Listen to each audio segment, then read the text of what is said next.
In the darkness of the night, the towering silhouette of an old and abandoned mansion could be seen on the outskirts of the town. The walls of the mansion were worn out with the fatigue of years, and its windows gleamed like dead eyes in the darkness. The locals referred to it as the House of Death, and urban legends circulated about strange events occurring within. One day, a brave group of young people decided to unravel the mystery of the mansion and verify the legends. When the group arrived at the mansion's door at midnight, the eerie wind howled, and the creaking sounds of the worn hinges echoed. The door opened on its own, seemingly inviting the group to enter.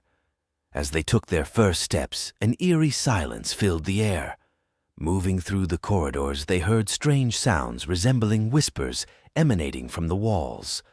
Upon entering a room, an old piano started playing by itself, though the room was empty. As they ventured deeper, the atmosphere became increasingly dark and menacing. Group members encountered figures emerging from the shadows. The ghosts of those who had lived here years ago seemed to be trying to communicate with the living. In the dim light filtering through the windows, the ghosts shared their memories, pulling the young ones into a sinister past. Suddenly, one of the group members disappeared. While others panicked and searched for him, a mysterious entity roamed the corridors. They eventually found the missing person, but he no longer resembled a human. His eyes were cloudy and vacant, and a strange smile spread across his face. When the remaining members decided to flee, the doors of the mansion had closed. Ghosts emerged from the walls, approaching them. The group ran screaming, but the corridors were changing like a labyrinth.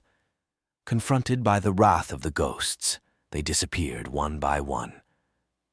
In the end, only one person remained.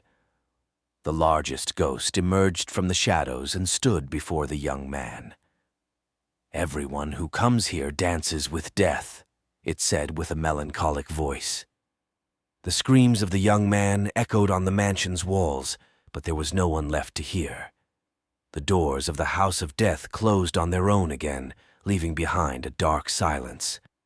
The townspeople decided never to approach the mansion again, but the gloomy ghosts still roamed the corridors, waiting for the next intruders.